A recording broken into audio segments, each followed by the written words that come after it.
আজকের এই ক্লাসে আমরা তোমাদেরকে শেখাবো একটা অক্টাল সংখ্যাকে কিভাবে হেক্সাডেসিমালে নিতে হয়, আবার একটা হেক্সাডেসিমাল সংখ্যাকে আবার কিভাবে অক্টালে আনতে হয়। তো আমরা এক নম্বর একটা অঙ্ক দিয়েছি, সংখ্যাটা আছে অক্টালে, তোমাকে বলা হয়েছে সংখ্যাটা হেক্সাডেসিমালে নেওয়ার জন্য। তো মনে রাখো, এই অক্টাল আর হেক্সাডেসিমাল সম্পর্ক দিয়ে যদি কোনো রূপান্তর আসে, তাহলে তোমার জানতে হবে অক্টাল থেকে হেক্সাডেসিমালে সরাসরি যাওয়া যায় না, মানে এক ধাপে যাওয়া যায় না। আবার হেক্সাডেসিমাল থেকেও অক্টালে সরাসরি এক ধাপে যাওয়া যায় না। তোমার প্রথম কাজ হবে ওইটাকে আগে তুমি বাইনারিতে নিবে, মানে হলো এই অক্টাল সংখ্যাটা আছে না, এটাকে প্রথমে তোমাকে বাইনারিতে নিতে হবে। বাইনারির যে উত্তরটা আসবে ওই উত্তরটাকে আবার হেক্সায় নিতে হবে। সেম ভাবে হেক্সাডেসিমালের সংখ্যাটা যদি আমরা অক্টালে নিই, এটাকে আগে তোমার বাইনারিতে নিতে হবে, বাইনারির উত্তরটাকে আবার তোমার অক্টালে নিতে হবে। তো তুমি চাইলে এই বাইনারিতে না নিয়ে ডেসিমালে নিয়েও করতে পারো, তবে বাইনারিতে নিয়ে করলে এই অঙ্কটা আমরা সহজ হবে এবং ছোট হবে। তো আমরা দেখি সবাই এটা করতে পারে কিনা। তো প্রথমেই তুমি খেয়াল করো, অক্টাল সংখ্যাকে তো হেক্সায় নেওয়া যাবে না, আগে তোমাকে বাইনারিতে নিতে হবে। তাহলে অক্টাল থেকে বাইনারিতে কিভাবে আসতে হয় আমরা গত ক্লাসে তোমাদেরকে শিখিয়েছিলাম। অক্টাল থেকে যদি বাইনারিতে আসতে চাও তাহলে একটা নিচে একটা দাগ দিতে হবে। তাহলে আমরা 4 এর নিচে একটা দাগ দিলাম, এরপরে 7 এর নিচে একটা দাগ দিলাম, পয়েন্টের পয়েন্ট দিলাম, 2 এর নিচে একটা দাগ দিলাম, 3 এর নিচে একটা দাগ দিলাম। দাগ দেওয়ার পর অক্টাল সংখ্যাটা আসলে 4 to 1 দিয়ে তুমি রাফ করবে, 4 to 1 দিয়ে রাফ করবে। তাহলে 4 to 1 দিয়ে আমরা রাফ করছি। বলো 3 আনতে কোন কোন চিহ্নটা লাগে? 2 আর 1 এ হয় 3, বাকিটাতে 0, 0 ডাবল 1। 2 আনতে কোনটা লাগে? শুধু 2 লাগে, তো এটা নিচে 1, বাকিগুলোতে 0। তাহলে মানে আসলো 0 1 0। 7 আনতে কোন কোন চিহ্নগুলো লাগে? 4 লাগে, 2 লাগে, 1 লাগে। 4 2 6, 6 কে 7 এর জন্য তিনটা নিচে 1, তিনটা 1 দিলাম। এবার 4 আনতে কোনটা লাগে? 4 আনতে শুধু 4 লাগে, এটার নিচে 1 দিলাম, বাকিগুলোতে 0। তাহলে 1 0 0। এই যে মানটা আসলো 1 0 0 ট্রিপল 1, এরপর পয়েন্টের পয়েন্ট দিবে, 0 1 0 লিখবে, আবার 0 ডাবল 1 লিখবে। এই সংখ্যাটা কি কোন পদ্ধতিতে আসলো? বাইনারিতে আসলো। এটা কি অ্যান্সার? এটা কিন্তু অ্যান্সার না। এই বাইনারি অ্যান্সারটাকে এবার তুমি হেক্সায় নিবে। বাইনারি থেকে যদি হেক্সায় যেতে চাও, এই যে আমরা লিখেছি, বাইনারি থেকে যদি হেক্সায় যেতে চাও, এটা আমরা গত ক্লাসে শিখিয়েছিলাম। বাইনারি থেকে যদি হেক্সায় যেতে চাও তাহলে চারটা নিচে দাগ দিতে হবে। তাহলে এই যে আমরা লিখবো যে আবার, আমরা লিখবো কি আবার। আবার লেখার পরে এই সংখ্যাটা তুলবো 1 0 0 ট্রিপল 1 পয়েন্ট 0 1 0 0 ডাবল 1। পয়েন্ট থেকে তুমি চারটা নিচে দাগ দিবে, এই যে চারটা নিচে এভাবে দাগ দিবে। আবার চারটা হয় না দেখা এই বাম দিকে দুইটা শূন্য দিয়ে চারটা বানাবে। আবার পয়েন্ট থেকে ডান দিকে চারটা নিচে দাগ দিবে, আবার চারটা নিচে দাগ দেওয়ার চেষ্টা করবে, কিন্তু চারটা হয় না দেখা তুমি দুইটা 0 দিবে। এবার তুমি রাফ করবে, হেক্সা যেহেতু শব্দটা এসেছে 8 4 2 1 দিয়ে রাফ করবে। আগে আমরা 4 2 1 দিয়ে রাফ করেছিলাম, এবার 8 4 2 1 দিয়ে আমরা রাফ করব। এবার তুমি এই সেটটা এখানে বসাও 1 1 0 0। বলো তো কার কার নিচে 1 পড়েছে?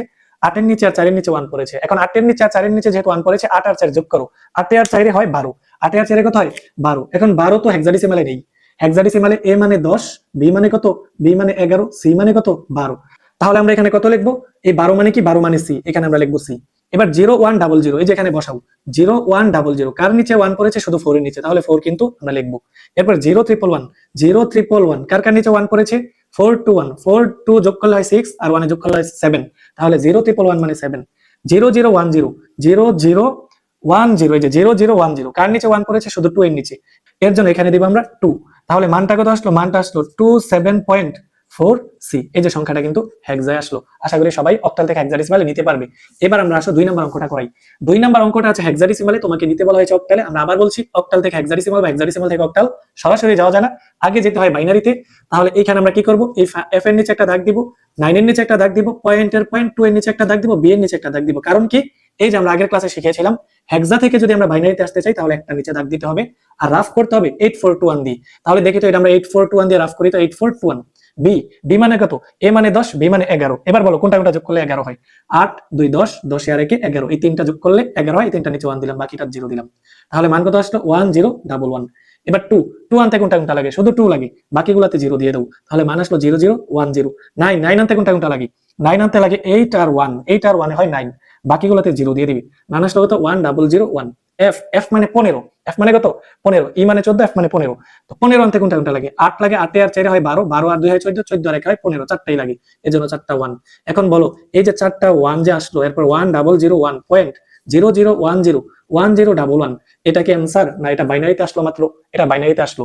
এই বাইনারি মান থেকে এবার তুমি আবার অক্টালে নিবি। তাহলে এবার লিখবো আমরা যে আবার, আবার লিখে এই বাইনারি মানগুলো তুলবো। 1 2 3 4 5, পাঁচটা 1 0 0 1 পয়েন্ট 0 0 1 0 1 0 ডাবল 1। এই যে বাইনারি মানটা আসলো, এই বাইনারি মানটাকে এখন আমরা অক্টালে নিব। তো বাইনারি থেকে আবার অক্টালে কিভাবে যেতে হয়? এই যে আমরা লিখেছি, বাইনারি থেকে অক্টালে যাওয়ার জন্য 3 করে দাগ দাও, মানে তিনটা নিচে দাগ দাও, আর রাফ করো 4 2 1 দিয়ে। তো তিনটা নিচে দাগ দাও, এই যে তিনটা নিচে দাগ দিলাম, তিনটা নিচে দাগ দিলাম, তিনটা হয় না দেখা পিছন দিয়ে আমরা শূন্য দিলাম। আবার তিনটা নিচে দাগ দিলাম, তিনটা নিচে দাগ দিলাম, আর এরপরে তিনটা হয় না দেখা ডানে একটা 0 দিলাম। এবার রাফ করবে কি দিয়ে? 4 2 1 দিয়ে রাফ করবে। এই সেটটা নিয়ে বসাও 1 1 0, কার কার নিচে 1 পড়েছে? 4 আর 2, 4 আর 2 যোগ করো, 4 আর 2 যোগ করলে হয় 6, এই 6 লিখলাম। 010 কার নিচে 1 পড়েছে? শুধু 2 এর নিচে, এটার মান হবে 2। 001 শুধু 1 এর নিচে 1 পড়েছে, এটার মান হবে 1। আবার 001 এটার মানও কিন্তু 1 হবে, যেহেতু এখানে 001 এর মান 1 এসেছে। 111 বসাও, তিনটার নিচেই 1 পড়েছে, তিনটার নিচে 1 পড়েছে, এই তিনটা যোগ করো, 4 2 6 6 কে 7 7।